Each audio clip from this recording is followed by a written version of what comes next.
Selamat datang saudara-saudari. Pada hari yang mulia ini, kita mau mendengar ayat Tuhan yang memberi harapan. Ya, ini adalah dalam Yesaya babak ke-40. Kata-kata pengharapan. Mari kita berdengar. Hiburkanlah umat aku, hiburkanlah mereka. Firman Allah kamu. Galakkanlah penduduk Yerusalem. Beritahulah mereka bahawa sudah cukup mereka menderita dan dosa mereka sudah aku ampunkan. Aku telah menghukum mereka dengan sepenuhnya kerana dosa mereka. Terdengar suara orang berseru, sediakanlah jalan bagi Tuhan di padang gurun. Siapkanlah jalan di padang pasir bagi Allah kita. Timbusilah tiap-tiap lembah, ratakanlah tiap-tiap gunung. Bukit-bukit akan menjadi dataran dan tanah yang lekuk akan diratakan. Lalu, keagungan Tuhan akan dinyatakan dan segenap umat manusia akan menyaksikannya. Tuhan sendiri telah menjanjikannya.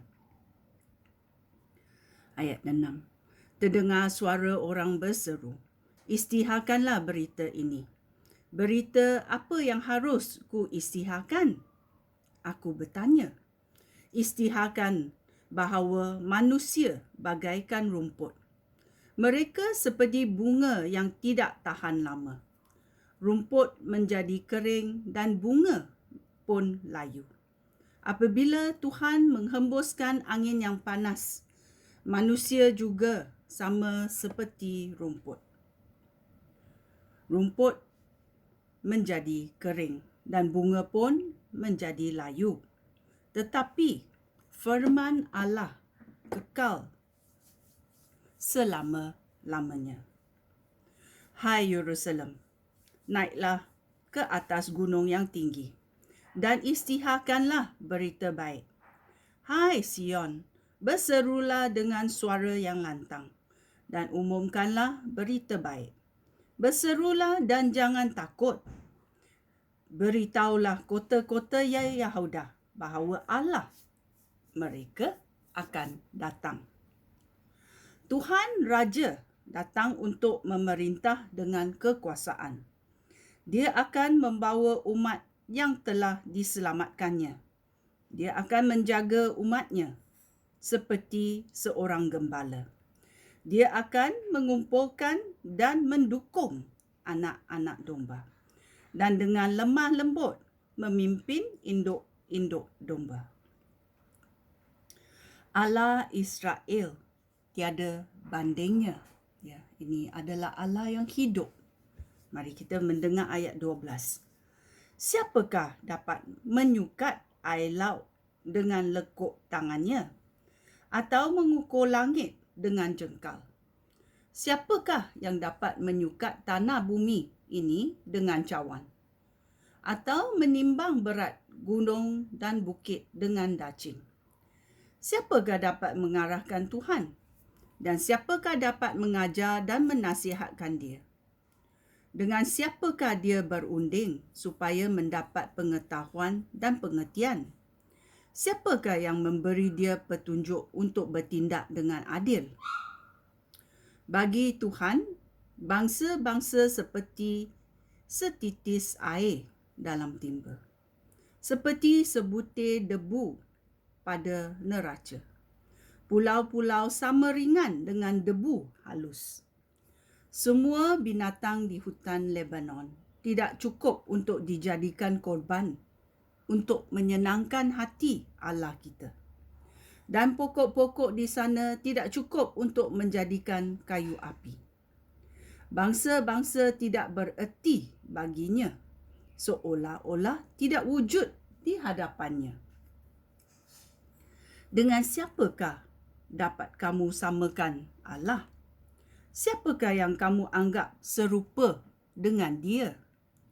Dia tidak sama dengan patung yang dibuat oleh tangan manusia, yang disaluti emas oleh tukang emas lalu ditegakkan di atas alas perak. Orang yang tidak mampu membeli perak atau emas memilih kayu yang tidak mudah reput. Dia mencari tukang yang pandai untuk membuat patung yang tidak akan jatuh. Tidakkah kamu tahu? Tidakkah kamu diberi tahu sejak dahulu? Bukankah Allah yang mencipta bumi? Dialah yang menguasai seluruh bumi. Penduduk bumi kelihatan kecil seperti belalang. Dia membentangkan langit seperti kain dan memasangnya seperti kemah untuk didiami. Dia menjatuhkan pemerintah yang berkuasa dan meniadakan kuasa mereka. Mereka itu seperti tanaman muda yang baru tumbuh akarnya. Apabila Tuhan menghembuskan angin, mereka kering dan ditebangkan seperti jerami. Dengan siapakah dapat kamu samakan Allah yang Maha Suci? Adakah sesiapa yang seperti Dia? Pandanglah ke langit dan perhatikanlah. Siapakah yang menciptakan bintang-bintang? Dia yang menyuruh bintang keluar seperti pasukan askar. Dia tahu akan jumlahnya dan memanggil nama setiap bintang. Kuasanya amat besar. Tiada suatu bintang pun yang hilang. Jika demikian, hai Israel, mengapakah kamu mengeluh bahawa Tuhan tidak tahu akan kesusahan kamu dan tidak mempedulikan hak kamu? Tidakkah kamu tahu? Belumkah kamu mendengar? Tahu Tuhan ialah Allah yang kekal. Dialah yang mencipta seluruh bumi. Dia tidak pernah letih atau lesu. Tiada siapa pun dapat menyelami fikirannya. Dia menguatkan orang yang lemah dan memberikan kekuatan kepada orang yang tidak berdaya. Orang muda pun menjadi letih dan lesu. Anak muda pun jatuh kerana keletihan. Tetapi orang yang berharap kepada Tuhan akan mendapat kekuatan baru. Mereka seperti burung Raja Wali yang terbang tinggi dengan kekuatan sayapnya. Mereka akan berlari dan tidak lelah.